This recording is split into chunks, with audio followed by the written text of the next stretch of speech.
एक ही यज्ञदत्त ब्राह्मण थे, एक यज्ञदत्त ब्राह्मण थे, उसका बेटा था, उसका नाम था गुणनिधि। क्या नाम था? ब्राह्मण अच्छा था लेकिन बेटा बड़ा दुष्ट था। बेटा जुआरी था, कपटी था, छली था, कामी था, भोगी था, बहुत बुरा काम करता था।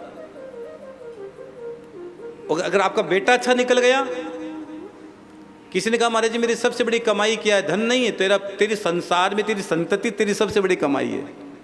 अगर तेरा बेटा अच्छा निकल गया, तेरा बुढ़ापा सुधर गया। और तेरा बेटा अच्छा नहीं निकला, महाराज भगवान बचाए फिर तो है। तेरी बेटा और तेरी बेटी सबसे बड़ी कमाई है, सबसे बड़ी तुम्हारी पूंजी तेरे बेटा बेटी है। अगर वो अच्छे निकल गए तो बहुत अच्छा है। कई लोग अपने बेटे बेटी के लिए इतना जोड़ते, इतना जोड़ते, इतना जोड़ते, इतना धन जोड़ते हैं। अरे भाई बेटा काबिल होगा तो कमा लेगा, और नालायक निकल गया तो कितना भी जोड़ के चले जाना वो बर्बाद कर देगा, वो बर्बाद कर देगा। उतना ही छोड़ के जाना जितना काबिल हो। हाँ, ज्यादा मत झंझट में पड़ जाना। हाँ, काबिल होगा तो कमा लेगा, ना काबिल होगा तो कितना ही छोड़ देना, बर्बाद कर देगा। और वो बर्बाद तो करेगा। भगवान ने आपके हिस्से का धन दिया, वो धन आपको मरने के बाद भी मुक्ति नहीं होने देगा। वो धन भगवान ने आपके हिस्से का दिया, अपने बेटे को दे दिया, और वो धन मरने के बाद भी मुक्ति नहीं होने देगा। इसलिए जो करना अपने हाथ से करना। जो आप कथा सुन रहे हो नहीं, आप यही आपके साथ जाएगी। न बेटा, न पोता, न पड़पोता, न कोई नहीं जाएगा। जिसके तुम मरे जा रहे हो वो भी नहीं जाएगा, जिससे सबसे ज्यादा प्रेम करते हो वो भी नहीं जाएगा। जो ये तुम कथा सुन रहे हो ना, ये कथा ये तेरे साथ जाएगी। अंतिम यात्रा में बहुत काम आएगी कथा तेरे। वो पूरे समय पुण्य जागृत हो जाएंगे।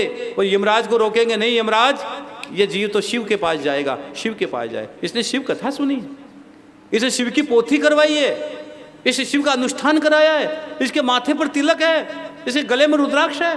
ये सामान्य नहीं है, ये सामान्य नहीं है। ये तेरे साथ जाएगा। और तेरे साथ क्या चीज आएगी बताओ? क्या लेके जाओगे? आपके दादा परदादा कुछ लेके गए हैं? कोई नहीं लेके जाएगा। आपका पुण्य तेरे साथ जाएगा। तो गुणनिधि बेटा था, उसमें गुण एक ही नहीं था, सब अवगुण थे। अरे पिता ने एक दिन घर से निकाल दिया, भागो यहां से।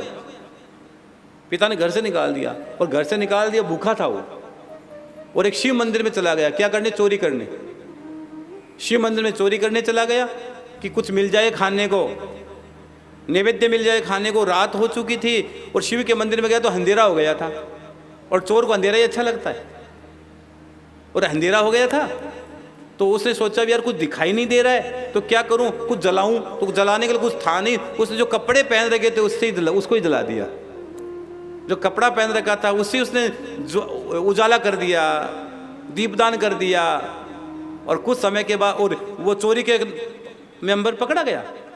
सैनिकों ने पकड़ लिया कि चोर है ये, और उसको मृत्युदंड दे दिया गया। लेकिन अगला जन्म जब हुआ तो एक बार केवल भूल से दीपदान करने से, गया चोरी करने था, भूल से दीपदान किया तो अगले जन्म में वो अरिदम का एक राजा के घर पैदा हो गया, एक राजा का बेटा हुआ। और राजा के जाने के बाद वो स्वयं राजा बना, उसका नाम हुआ राजा दम। क्या बना? राजा दम। राजा दम बना। और उस राजा ने पूरे राज्य में ऐलान करवा दिया कि मेरे नगर में जितने भी शिवालय, मेरे मंदिर, मेरे नगर में जितने भी शिवालय है, सब शिवालय में रोज क्या होना चाहिए? दीपदान होना चाहिए, रोज दिया जलना चाहिए, रोज। क्योंकि जब प्रजा कोई पुण्य करती है ना तो राजा के हिस्से में छठा हिस्सा आता है, राजा के हिस्से में अपने आप आ जाता है। राजा अगर कोई शिव भक्त होता है, परम भक्त होता है, प्रजा जो अच्छा काम करती है तो राजा के हिस्से में जाता है। ये निश्चित है, ये शास्त्र संबद्ध बात मैं कह रहा हूं, मैं शास्त्र संबद्ध बात में आपसे बोल रहा हूं। तो राजा ने ऐलान करवा दिया कि पूरे नगर में जहां जहां शिवालय है, सभी शिवालयों में क्या होना चाहिए? दीपदान होना चाहिए, दिया जलना चाहिए। और सब मंदिरों में दिया जलने लगा। और दीपदान के प्रभाव से शिव मंदिर में घंटा घड़ियाल बजने लगे। और इतना दिव्य प्रभाव हुआ, इतना दिव्य प्रभाव हुआ कि वो राजा वो कहाँ गुण निधि, वह कहाँ चोरी करने गया था, वो आगे जाकर अलकापुरी का राजा बन गया। प्रमोशन देखो, अलकापुरी का राजा बना और अंत में जाकर वो कुबेर के पद को प्राप्त हो गया था, कुबेर का पद मिल गया था, कुबेर का पद मिला गया। ये भैया कृपा है। उमा कहूँ में अनुभव अपना, सत हरि भजन जगत सब सपना, जा पर कृपा राम की होई, ता पर कृपा करे सबको। इसलिए आप जो भी कर रहे हो, जो भी पुण्य कर रहे हो, ये सच्चा सौदा है तुम्हारा। इसलिए कथा सुनना, दीपदान करना, भजन करना, परिक्रमा करना। कई लोग तो सामान्य जूतियां नहीं पहनते, पता है, नहीं पहनते, बहुत लोग नहीं पहनते।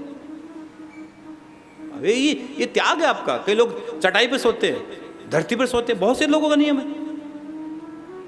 बहुत से लोगों ने नियम बना रखे हैं। और नियम बहुत ये फायदे के सौदे हैं सब। आप यह शास्त्रों में सब चीज है, लेकिन शास्त्रों में एक चीज नहीं है, पता है क्या नहीं? शास्त्रों में झूठ नहीं है। धरती के पास सब चीज है, धरती पर एक चीज नहीं है, पता है क्या नहीं? धरती पर घमंड नहीं है, वो घमंड नहीं करती है, सबको आश्रय देती है। पानी के पास सब चीज, एक चीज नहीं है पानी के पास, क्या नहीं है? छुआछूत की भावना नहीं है, तेरा मेरा नहीं है पानी। पानी निर्मल है, निर्लेप है, स्वच्छ है। और इंसान के पास सब कुछ है, एक चीज नहीं है, क्या नहीं है महाराज बताओ ना? इंसान के पास सब्र नहीं है, पैसेंस नहीं है, धैर्य नहीं है। सब्र नहीं है आपके पास, धैर्य नहीं है। धैर्य सब्र वो सवारी है, अपने सवार को कभी गिरने नहीं देती। पैसेंस रखो, धैर्य रखो, भरोसा रखो, भरोसा। हाँ, भरोसा रखो। क्या रखो? जोर से बोलो, भरोसा। अपने पर नहीं, अपने पर भरोसा बहुत लोगों ने किया, कहां गया वो भरोसा? निर्बल के बल राम, निर्बल के बल राम। जय श्री श्याम। आप सभी श्याम प्रेमियों से नम्र निवेदन है कि पूज्य महाराज श्री जी का YouTube चैनल मनुश्री जी महाराज रत्नगढ़ वाले को सर्च करें, सब्सक्राइब करें, शेयर करें, बेल आइकन दबाएं, ताकि महाराज श्री जी की वाणी जन जन तक पहुँचे और सभी को उसका लाभ प्राप्त हो। जय श्री श्याम।